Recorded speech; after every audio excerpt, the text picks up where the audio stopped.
right. Well, again, good morning. Thank you all for being here. I'm really excited to have Geoff Lawson be here today.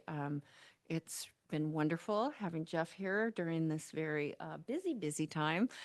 And he's going to talk a little bit about bond updates and then answer any questions that you all have about what's going on. All right. So what I will start with is here at the elementary, we are continuing to work on the playground in the back. Um, I think our target date for completion is towards the end of the October. So that is progressing along well. We did do a capital levy project behind the DO where we updated the playground there. So that project is done and completed, and students are now using that project. In terms of the high school, we are working through putting new siding and roofing on two sections of the building. And so we're hoping that that's going well. So we're progressing through that. This summer, we'll continue with siding and roofing. There will be also some heating elements that will be updated and upgraded at the high school. Also, some of our older units here at the elementary will be updated and upgraded. So I think that target goal is this summer. Uh, Restrooms are going to be remodeled throughout both schools. So that will be, I think the elementary is starting in December, I believe. So I got a lot of dates in my head. So if I screw them up, I apologize. So that's most of what's going on right now. The football field will be redone this year and moved over to turf over the summer. So that's going to be a huge upgrade for us. It'll save the district water. It will make it safer, more consistent playing field for the students. So that's really important. Which our hope is September. Yeah, yeah. We just got to make it through the school year because that field's used heavily. So yeah, we want to set it up.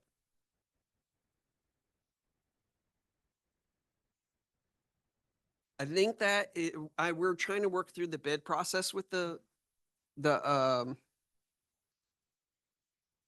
where we are with the where we put out we're working on a second bid process for the bond, and I think that's part of it. So I don't have any update on that right now. Yeah. I can talk a little bit about the parking lot. We just met with the construction team last week, and basically the main parking lot is going to remain the same, but up above where people now pull in, sometimes, to the right as you come Oh, in, that's going to become a big, what am I trying to say? A loop, a big loop. We are going to save the beautiful cedar tree up there. So we're very happy about that. And so that's going to add, I can't remember exactly how many more spots, but it's going to be a significant addition to the parking lot. So that will be good. And then there'll be walkways all the way down from that area um, to the front. You can add something, Paul, Brooke. Go ahead, Liz. East. Yeah, I can talk a little bit about that. So the bathrooms right here, and we that are right on this wall. These bathrooms we close during the day. They're for events in the evening. So those are going to be the first ones to be remodeled. And then during phase two, which will start next year, what we call the recess bathrooms, that are the bathrooms near the office, close to the office, will be next. So we're going to phase it because, of course, we have to have bathrooms open for the students. So that will be, and then the big one for us will be next fall. Our office, well, our office, our health room, our staff room, our work room will all be remodeled. And so we're going to have to move.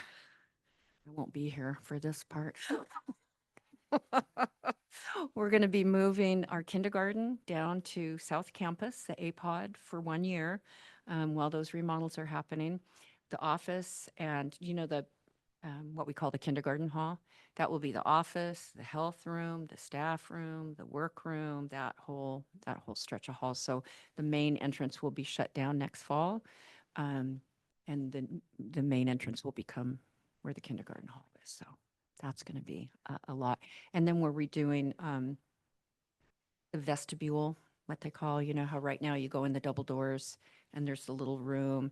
That's going to be extended and a little change that people kind of have to go to the office. Because right now it's just an eyeball thing. Well, Deanne will see somebody and say, hey, you need to, you need to come here and check in. This will be set up that it automatically brings somebody to the office, and then they can go out and go into the halls. So anything else anybody would add to that? Any other questions?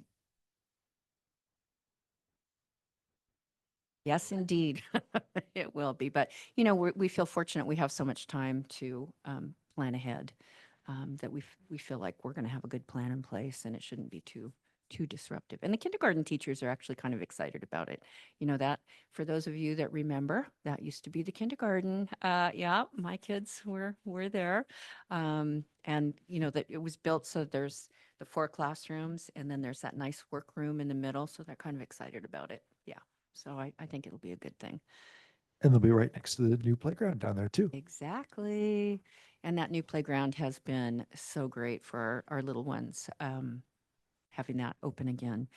And for those of you who are new, I know it's been a little crazy with the playground as it is, but we've been really grateful that the construction company they literally stopped their work for us during both recesses, and leave, so we can have, use of the parts that are open at least.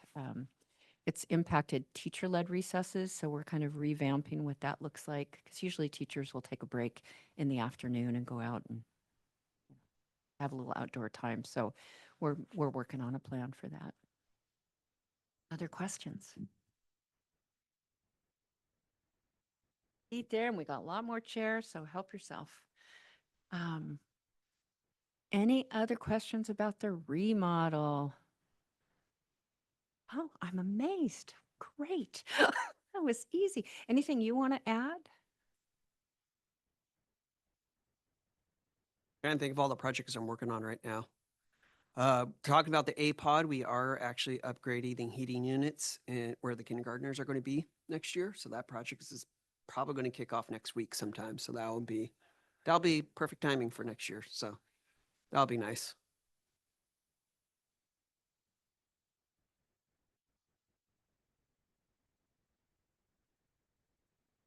I think the biggest impact.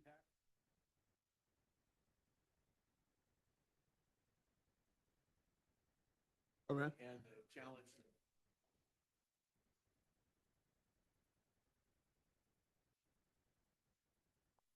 So you're talking about, just so that it's on the mic so people listening later can hear, you were talking about the impact on Max Welton and Coles and coming in here, and the backup between the two schools. Yeah, so the backup between the two schools, they took out one parking lot where a lot of parents drove through and dropped.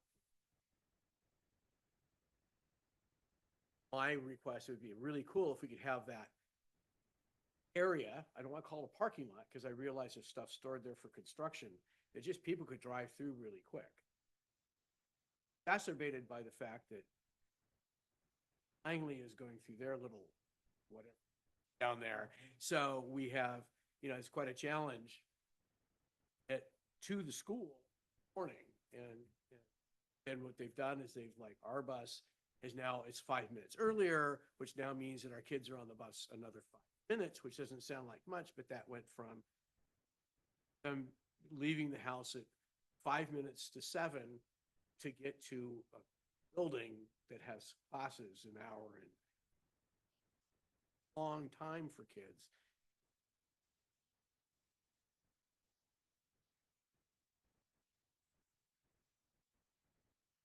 Transit, I don't want to say in the bus. Having anything to relieve that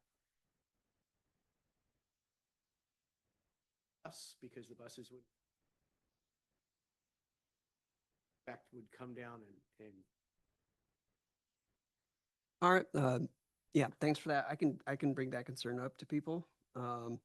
I hear what you're saying. And so part of the reason why we have that shut off, and I know that it's not just a storage area for construction, it's also a delivery area for construction, and equipment's running through that area too. So Part of it is a safety concern. And, but yeah, I mean, I could bring it up. Is it the idea that we could, if construction can stay out of the playground for recesses,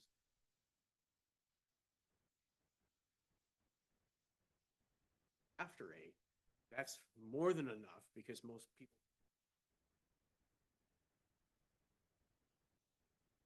after 8, it's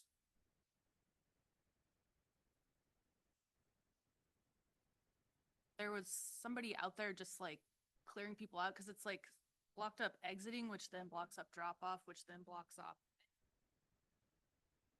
Blocks off the turn on 525. So if we could just get people out of the parking lot faster, it would clear up like a mile of road.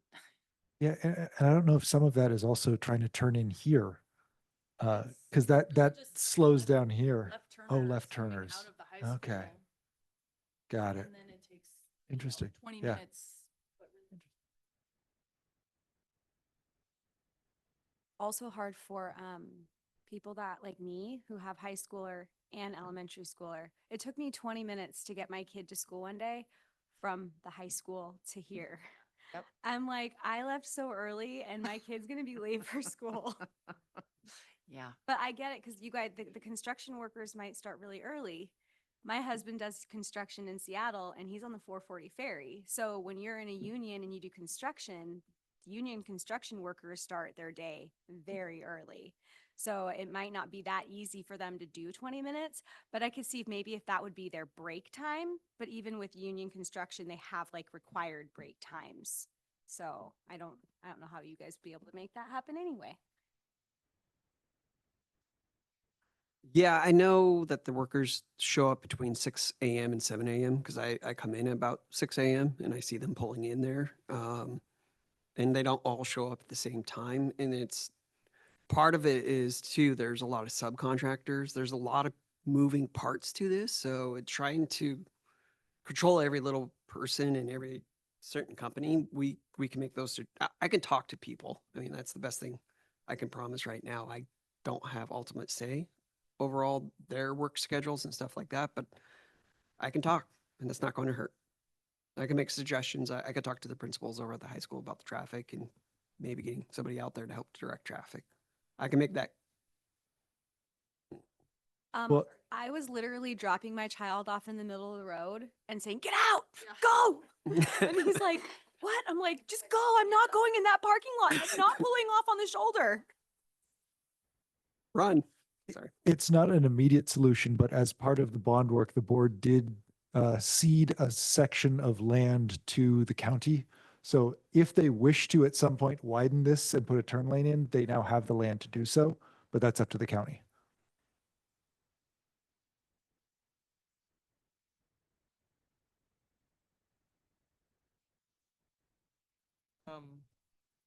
Are they working with the pool? Because eventually they're gonna start dragging their trucks in and out as well. That is a completely separate project from us. That's Yeah. with Parks and Rec. So Are you guys communicating with them so it like we We- aren't? No. Yeah. No, I mean, just like Langley affects down here. Pool is gonna be,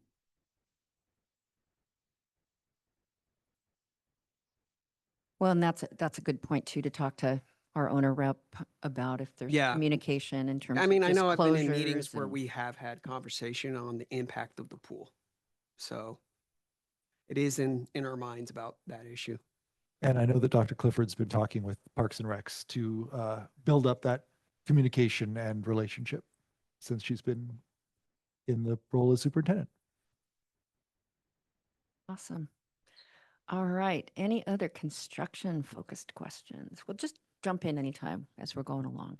I'm just going to kind of go into some school things and then just really want to open it up to anything you all want to know. I wanted to start with kind of our schedule so far. Last spring, we reached out to people who'd attended this regularly. We've got some core people. Hope you all become them now. about who we want topics to cover and guest speakers to come in. And so would just love to show you the list so far. So next time, John Sommer, who's our Director of Safety, I talked briefly about that last night, about our plan, and wanted to kind of review it with families and just show you what we do and why we do it and how we do it in terms of safety. Then the 24th, Kristen's going to come in, Coda, our assistant principal, and she's going to talk about our behavioral health, mental health supports at South Libby Elementary School, and ask, for input and ideas that you all have about how we can best use our resources in that area. Then Kaylin Murray and Mary Mitchell will be coming in and talking about our McKinney-Vento, which is our homeless program for children who are in unstable housing. Talk a little bit about that, and then the resources that are available at Readiness to Learn.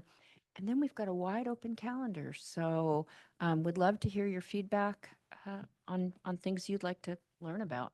It can be curriculum focused. It can be, we wanting to talk about math, having teacher grade bands come in. We can get coverage for them. So do you want to think about it? Or if anybody has ideas now, throw them out there. Yes. Oh, thank you. I would love to learn a little bit more around screen time expectations or consistency across the rooms. And not that I have an avid concern about it, but I just want to be more educated on how that protocol works. I think there's a lot of good things that happen. I think there's also some opportunities for improvement. Awesome. Yep. You could add on to that any ways that we can get access to the programs that they use so we can reinforce those at school. Anything that we can do along those lines to add on to that. Yeah, we have a number of, that's a great point. We have a number of subscriptions. Like as an example, Susan Ritzner in our Orca reading program, she uses something called Read Live. She's going to be doing a training soon for parents who are interested in using that at home as a tool. So that's a great topic. Thank you. That's the kind of ideas. Yes.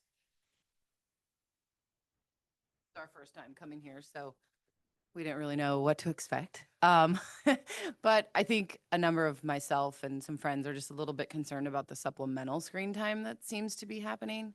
For example, watching shows at lunchtime every Friday, movies that are happening in classrooms that parents were unaware of that were happening. A friend of ours, their kid was having nightmares because they watched Beauty and the Beast, and the parent didn't know that they were going to watch that. And it's a PG movie, but Oh, that It- should not happen. Just FYI. okay. So I think we're just sort of trying to be Yeah. curious about what the policies are around those things. As far as I know, that there's a statewide policy, but then districts can have their own within that. And I've talked to some people in districts outside of ours, what kind of policy they follow as far as notifying parents ahead of time of any movies they're going to see, and if the kid can opt out or whatever. And then also, like, what is the tie-in with the curriculum at the moment? Why are they showing the movie? How are they going to bring it into something that's school related? And we just kind of felt like already this year, there's been some examples of that not happening. And then also, there's a concern that I have that comes from last year and then is kind of pouring over into this year around STEM. My kid came home and was like, "Mom, I found figured out how to play Kirby on my tablet in STEM." And I'm like, you shouldn't be playing video games. And two, like, why are you it's the figuring out. I'm like, what is the freedom that is allowed on the tablets? And other kids saying, oh, they looked up and they were, looking up pictures of toilets. And I'm sort of thinking, what is going on in STEM? And to me, STEM is such a valuable opportunity for creating things, and these kids so it just seems like there's a station and one of them's tablet, and they seem to have free reign. So I just want to understand more about what's going on there. Absolutely. And then also, we totally get it that like there's going to be iReady and screens and educational stuff that they're doing, and I think we're all fine with that. I mean, we're not pushing back on that. I think that we just want to understand more about that supplemental stuff Absolutely. that's going on. Absolutely. I really appreciate you bringing that because it's that's a big concern of mine as well that we've been working on. The movie thing on Fridays, it's 8 minutes. They typically watch Bluey. I have really mixed feelings about it. It's a motivator that's used if they earn it that week for behaviors. I'm open to a discussion about that if it doesn't feel right for families. Sorry. Go ahead. I think the concern is the motivator, the transaction of well-behaved time gets you screen time. Screen time. Yep. So that transactional piece is a little bit. Yep. And go ahead. No. Just as a side effect, which isn't necessarily applicable to everyone, but there are a lot of kids that I've seen that then struggle to eat their food because they're so distracted. That's one of my biggest concerns. And so again, like the Yep. reward aspect, but then now they're suddenly distracted. They're not eating their food. They bring home the food that all of us parents that have very little time have spent time making. So just the triple effect of that. Yeah, no, I totally agree. In fact, when I go in on Fridays, I'm like, eat, eat, eat. Yes, Charlotte. So if you feel that way, do you have a suggestion on what a reward could look like instead? Grade levels, other friends, mix it up Friday. I think that was a really good reward previously. And we're doing both, but perhaps we look at, and we've had things like last year, we had this amazing young man who worked for us for a short while, Nick Etzel, and he had been a camp counselor for many years. And one of the things that he did, whichever class, we're going to start these awards that one class gets recognized and their table gets decorated really beautifully. And then they do a talent show that kids from that class get up, and all kinds of interesting talents are shown on the stage from those children. And that could perhaps be a replacement. Because we do want to recognize, it's important to recognize, but how we do that, I understand. Like together, not just like Yeah. zoning out. The You know, blank this stare. is their time to be social and they're learning. I know the lunchroom can be rough and it can be great, but it's kind of part of life. It's a big learning space. Or maybe like a special game that they only get to play if they earn it, like out on the playground. I don't know what that would Yeah. be, but we could make an idea that something they really all like, but they have to earn that or something. Yeah, I don't know. Yeah, and I would love more ideas because, again, we're really open. More chairs over here, help yourself. Would love make an appointment with me or just brainstorm and send me my ideas. We're really open to other. Oh, with me? Oh, you too. Oh, good. Well, then come see me after. Oh, absolutely. Yeah. And just so you know, we started a science classroom down on the South Campus specifically for fifth grade because fifth grade engage in the state science testing. And there's just so little time for science instruction. So one of the things that we are doing with STEM is going to become a primary science instruction program for our fifth graders. And definitely open to looking at other, it's challenging because STEM is that hands-on piece, like the things that she brought last night. I don't know if any of you went over to her table. There's just some really cool things that do happen. But taking the screen piece out, I'm very open to those conversations. Well, and I just checked the district policies on movies, and I did not find one in a quick review. So I will look into that as a school board member to see if there's something that needs to be district-wide or if that should stay school building specific. We don't have one, maybe we can think about. I did. Exactly. Yeah. For the school. Yep. Yep. For PG, There should never be a PG movie that's shown without parent. So I will be. I'd love to talk to somebody after and get a little more information on that.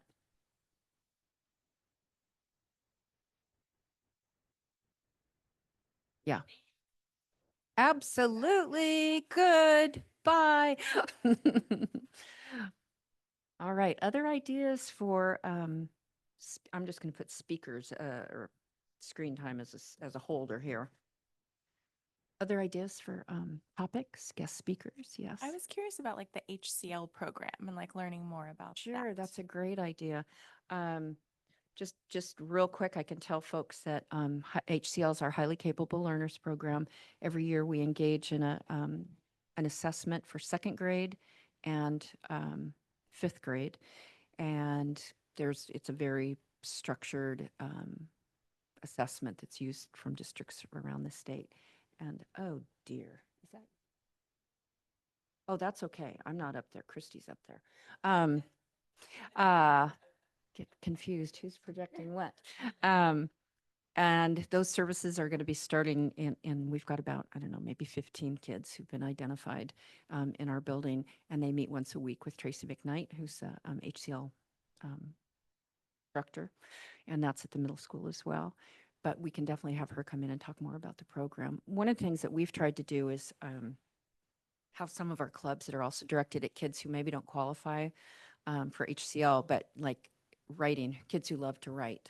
Marilyn Simmons is going to be offering a writing club at lunch recess starting next week. Our clubs are going to be starting in about a week and a half. So other ideas for clubs too, and we are always reaching out. If any parents are interested in leading clubs, we'd love to talk to you.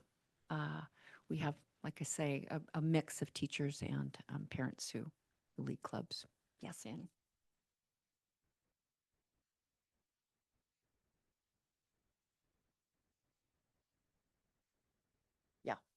Yeah, we just publicize it. They go around and speak in each class. We have posters everywhere about which days, and some for first and second grade, some for third, fourth, and fifth. So, and a lot of kids. Playground's not for everybody. Recess is not for everybody. So the clubs are very popular. Yeah. What are the clubs for the first graders? Do you know by the top of your The head? only one we've got right now is Legos. So if anybody has other ideas for first grade clubs, let me know. A time frame for the clubs? Like how long is recess or like how long would the club last for? Sometimes the instructors keep them for lunch as well. And so then it's, 30 minutes. Otherwise it's about 15, 20 minutes, which isn't a long time, but they love it. Can I see a question over here? Not a question, but last year, I just want to say I really appreciated when you brought in the nonprofits, like Readiness to Learn and it seems like there's a lot of new people, and that might be one of those topics to add or They're just actually already on here. okay. Are they? Yeah, it says FRC, it should say RTL. You're not looking at my screen. Never mind. But I do have it on there. They're coming on November 21st, Readiness to Learn and the homeless folk, the McKinney-Vento folks. And I've heard like Would-Be Island Nourishes. I know that maybe if the school could be, I heard they're like low on volunteers.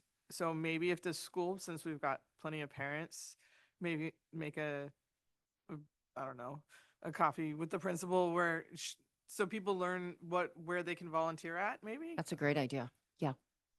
Yep. If you don't know, folks who don't know when Woodbury Island Nurses uses space in our South Campus kitchen, that's where they run their program out of. They provide snacks 3 days a week, and they're hoping to get back up to every day for our whole school, which is such a wonderful gift. And then they gave us a refrigerator in our staff lounge, and it's stocked every day with healthy food for any children who need it. And it's amazing how food can be such a comfort when a kiddo's having a hard time. So thanks for bringing that up. Hi, Kennedy. So just to ask a question about something that was mentioned earlier, the iPads during STEM, do they have any sort of like restrictive technology on them like GoGuardian or Securely? Yes, absolutely. Bypassable. People have been figuring out at the high school how to bypass it, and that might be what some of the kids are doing. That's a really good point.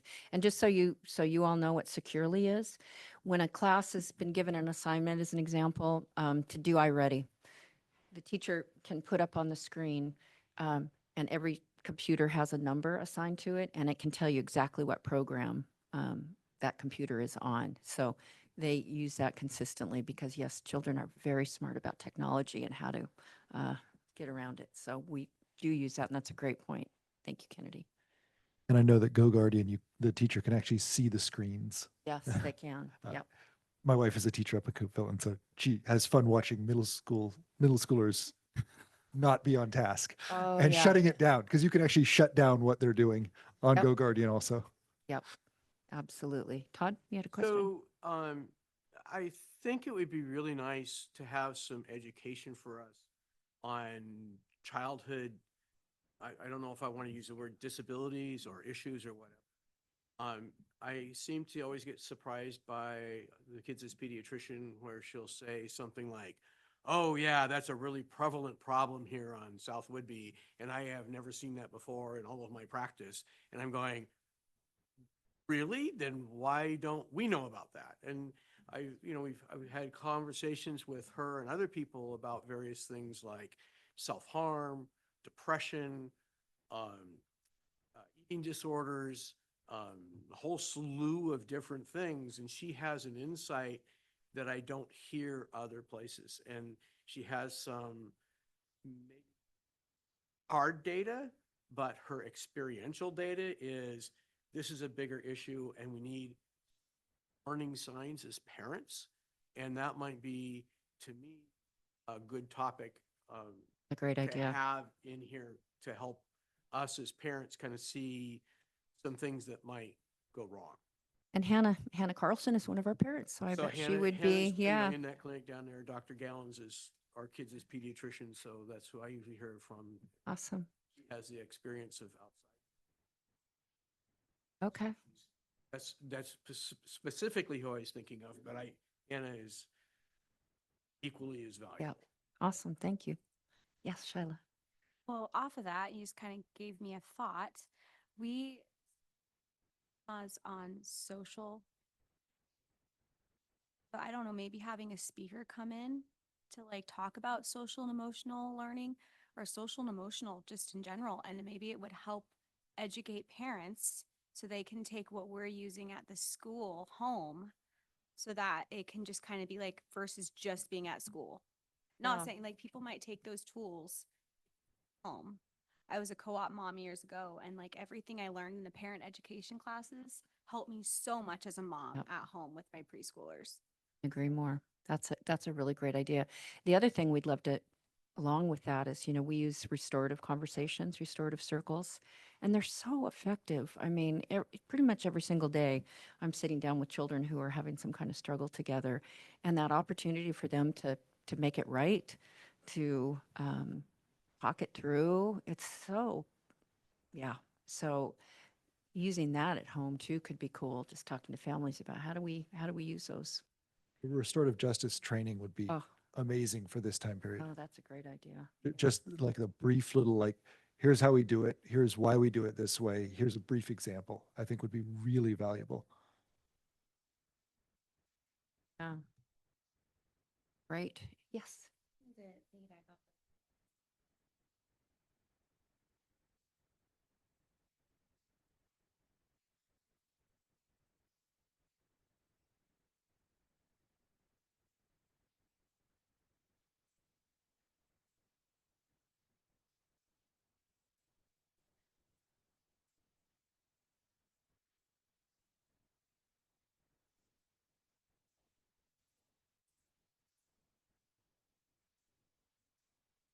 I really love that idea. And I think it would be helpful for you as parents too, because I know I hear from children sometimes like, why does he get a special whatever it is? Why does that child get to da, da, da? And so giving you all some language to help explain to your children, everybody has different needs. And I love that idea. Thank you. I don't know if this would be too commercial for this, but the Compass Wise program, and it took some time to get some traction, but what we saw this summer was, as far as I'm concerned, phenomenal. What Compass Wise did, and having someone from Compass Wise, or Wise is a general program, so maybe there's a bigger Wise component that you can bring in, not just Compass, because that's a specific version of it, right? Yeah. Because I don't think people know about things like Compass Wise and the parents, right? Yeah. And just as that plug, so you understand, because I heard a question over here, Compass Wise brings 4 people to the table. Counselors for the child, a youth counselor and a counselor, and then they bring in what I call the parent counselor, which actually has some other formal name, which I can never remember, like the parent partner or something like that. Okay, I'd have to look it up because I got it. Which then helps me understand what he needs. I need to advocate to make it happen. Okay, it's a very, very strong program. Of course, they can't divulge who's in the program. It's just And it's really cool because they also come to school. We meet with the teams. So it's just a really wonderful wraparound support for families and children. Yes. And this may not be like a coffee with the principal, but this may be helpful to everybody. Is I think as a parent, I'd appreciate knowing what's the current dangerous trend or whatever, like Roblox. Like how dangerous is Roblox? Or what is my kid getting into that's new at school? But as a parent, we're not maybe locked in like the terms or words that are coming out. And it could just be maybe like a little flyer in the weekly newsletter or something. A little trends to keep an eye on, email once a month or something.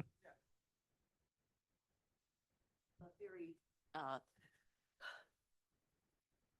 unusual one that's coming out in the last week. The BJ bathrooms. We're talking about what the kids are coming out with, words that they're coming out with. And this is coming from 6th grade through the seniors, the BJ bathrooms, Oh, dear. as Yeah. in blowjobs. Yeah. Wow. Because of what's happening in some of the bathrooms. And as a grandparent, I'm very concerned. My granddaughter didn't know what BJ meant, Mm-hmm. Yeah. but the older kids definitely know what BJ is. And so this is a terminology that is coming out that I think is Very concerning. very concerning.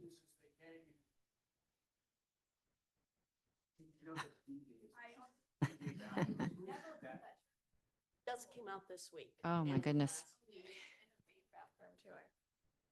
Vaping. Vaping. Yeah. Vaping is always a concern in any bathroom, anywhere. But then that makes yeah. the concern of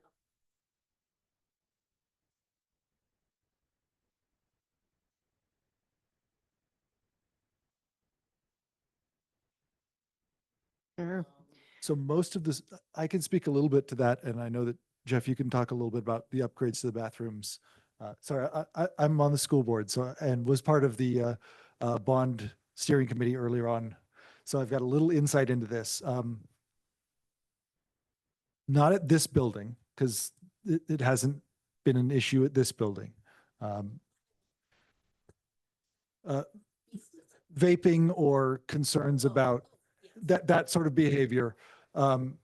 So at the middle high school building, there's plans to upgrade many of the bathrooms. Some of those are looking at ways that are easier to control who is in a stall or who is in the bathroom itself, and to see it. The current proposal, and it's not complete, not finalized, but the current proposal is for a number of these restrooms to be set up so that there is an open door to the main restroom itself, and then individual stalls with full doors so that you can actually see who goes in and make sure that it's just one person in the bathroom stall at a time.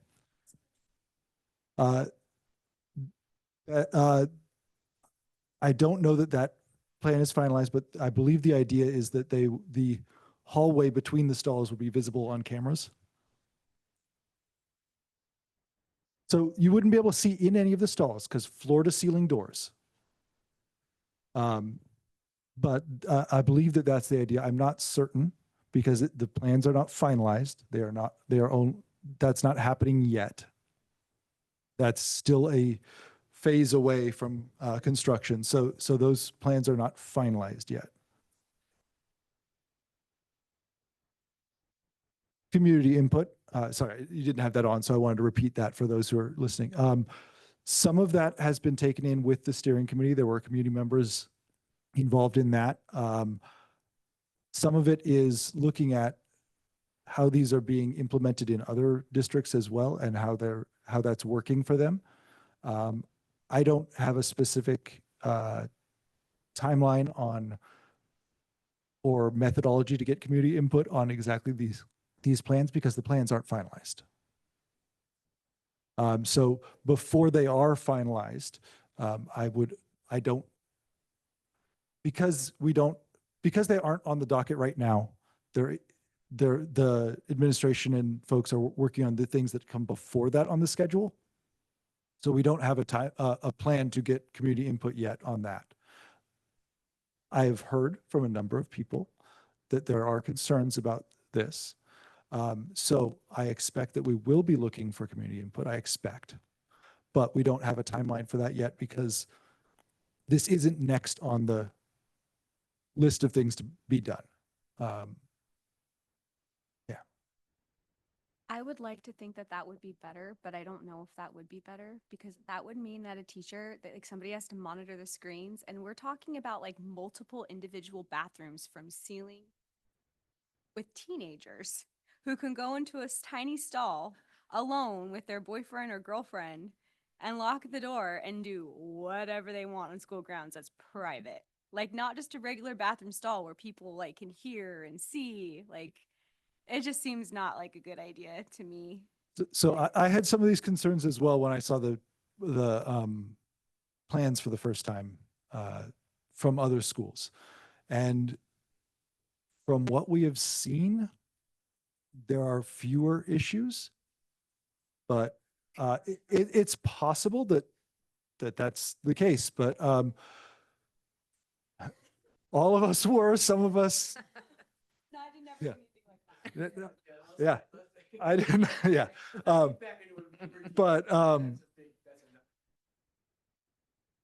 yeah, and I've heard the concerns, and I can continue to hear the concerns, and so that is something that we're going to be checking in with other schools to see how it works for them, and I expect it's something that we'll be looking for community comment from. What districts have implemented what Southwood is trying to do? I don't have a specific list. It's a large number of them. They're becoming more and more common nationwide. Not one example.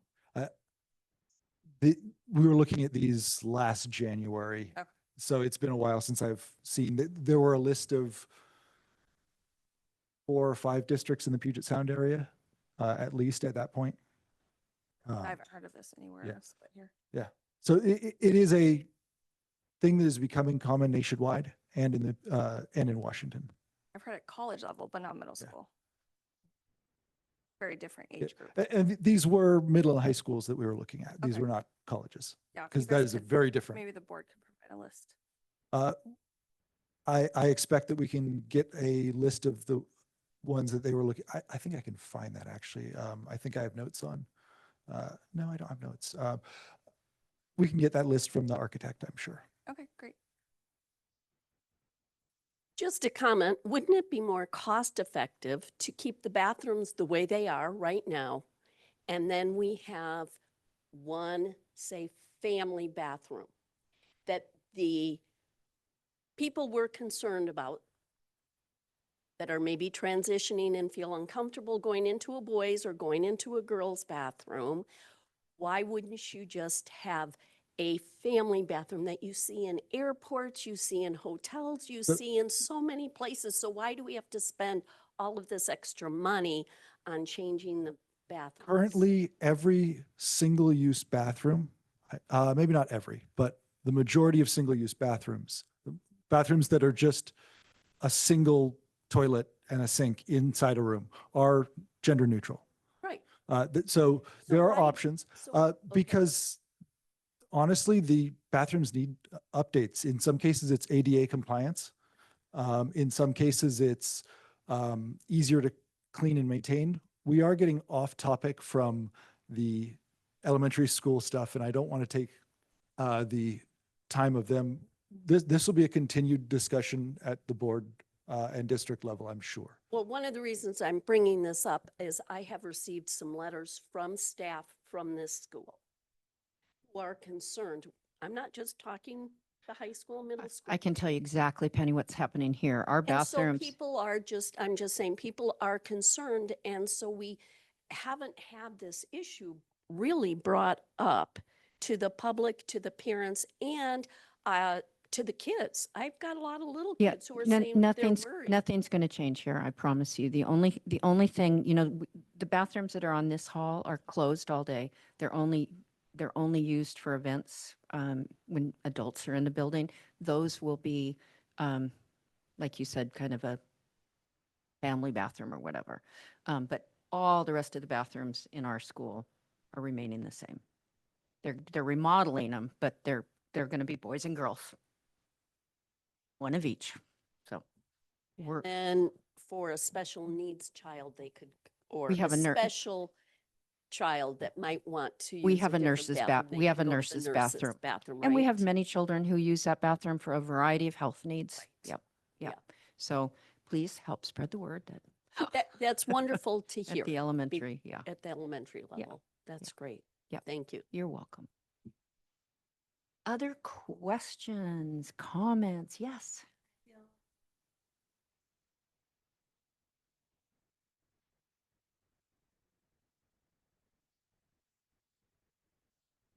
Just in the community, and I was always and then my son learned. I was a little relieved he didn't learn it from me. And I was really proud of myself. I was like, I love that we made it this far. But he turned around and asked. And I really welcome.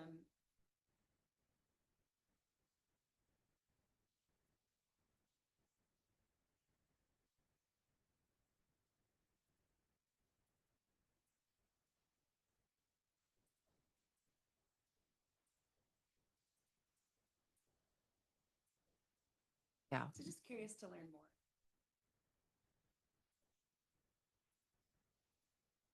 In front of me, I don't know.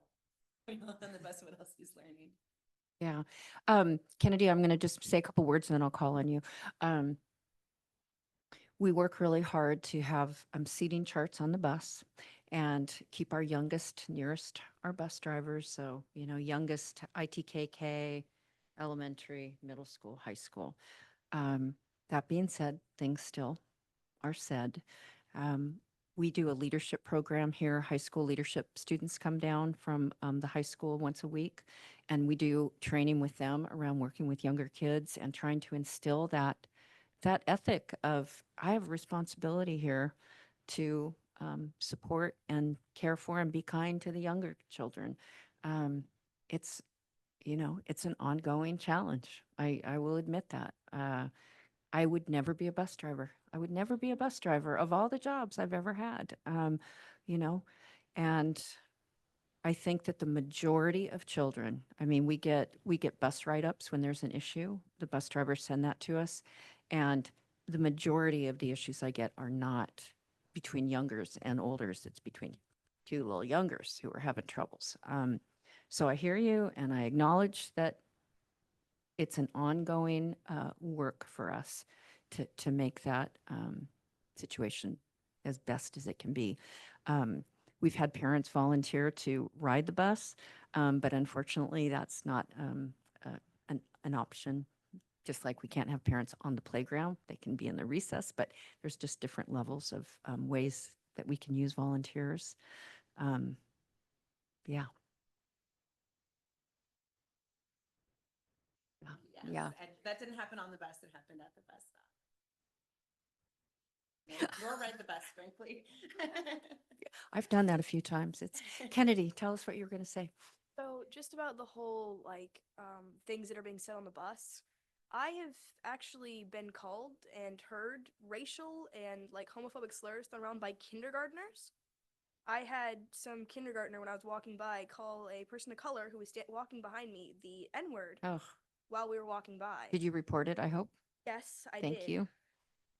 It is, they are thrown around very, very widely on the You know, buses. so maybe you had Linda Proctor in here 2 years ago, Hmm. and just like you had said, you know, we got new people in here. Yeah. And so even though some of us have heard from Linda Proctor, we need to cycle some of these people because we have new people coming in every year. Yeah. And I've been at a number of these meetings where Ogies, oh geez, I heard from, well, so what? Nobody else has. That's a great point, So Todd. Linda would be probably another person who Linda is our Director of Transportation. And I think that's a, hello, Paul. How are you? Paul is our Director of Finance, which encompasses many, many, many things in the district. So he popped in to see if there's any questions that he can help with. We're just talking about transportation right now, Paul, and concerns about the mixed age and how we can best, support all children in that configuration. So I'm happy to talk to people more if people have other ideas on strategies, but the seating charts have been very helpful because I can look immediately now. If I get a bus ride up, I know where that child's supposed to be sitting and I know where that child's supposed to be sitting. And then we have conversations with the transportation department if that's not happening. Shyla? So what are the consequences on the bus for like misbehavior? Like how trying to word it, like how much can a kid get away with before there's like a consequence or like they get quote unquote kicked off the bus? Yeah. We have and when we have Linda come speak again, I can share a copy. We have a form that's used by the drivers that they write up, and at the bottom of that, there's a step process. So the first time is a talk with me. Second time is sitting in at lunchtime. We do what's called a lunch bunch where Miss Coda meets with children during their lunchtime and talks about whatever it is that's going on.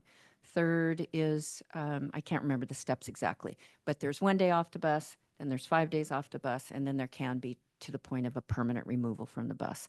We are not required to provide transportation in our district, so we do have the ability to tell a child, and that has happened. And what about what about the high school? What's their, do you Same. have that the exact Same, same? yeah. Okay. That write-up form is used for all grades in the district. Yeah. Anything you'd add, Paul? No. Okay. Yes.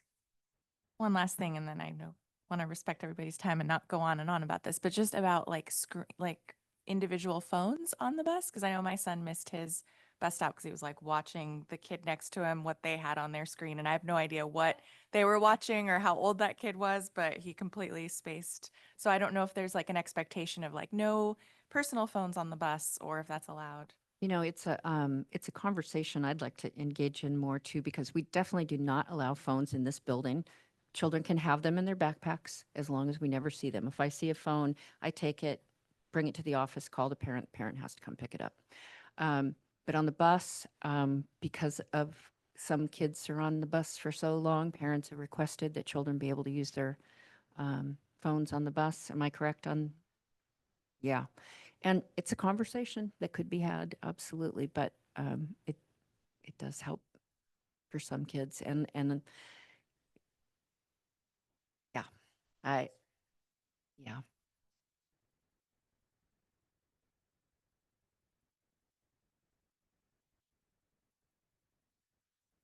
Yeah, it's a conversation. Yeah, I for just sure. wonder because of the mixed ages, like if there are parental controls on That the, should like, never. I don't know. Yeah, and that's why we work hard to keep those seating charts and to keep that separation.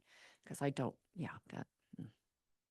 But other questions, comments, ideas? I just wanted to give a shout out for the free and reduced lunch signups Ooh. because currently all school meals at this building are free for everyone, and we want to keep it that way. So if you could please fill out a free and reduced price lunch application, it cannot hurt the district. It can only help. If you don't qualify, it doesn't hurt the district. If you do happen to qualify, it helps the district. We have to have a certain number of families who qualify for free and reduced lunches to get the free lunches for everyone. And I think we made it by one family That's what last I was year. told. So, and we have a higher enrollment this year. So we need to get everyone. So please tell all of your friends, even if you don't think you qualify, filling it out cannot hurt the district. By October 1st. Oh, wow. Okay, so To get that us, this we should get weekend, something out today. this weekend. Yeah.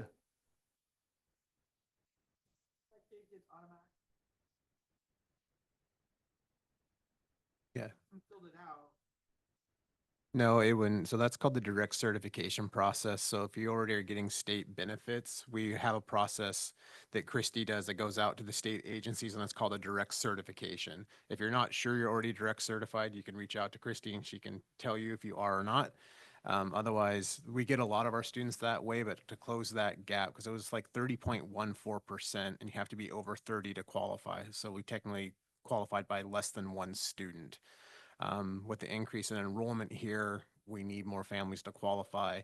The enrollment is great, but it will affect this benefit because we have a larger number of families that need to qualify to cross 30%.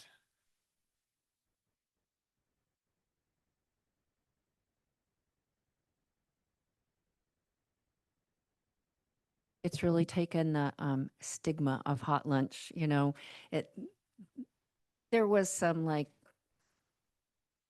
conversations about equity around the hot lunch here. And now kiddo comes in, anybody can get in line and get hot lunch. And it's really made a big difference for us. So I'm really hoping that we continue to qualify. And we're still working on the state legislature hopes to do that. Probably not this year, but pushing for next year to try to get that statewide. Yeah, that would be, food should be available to all, for sure.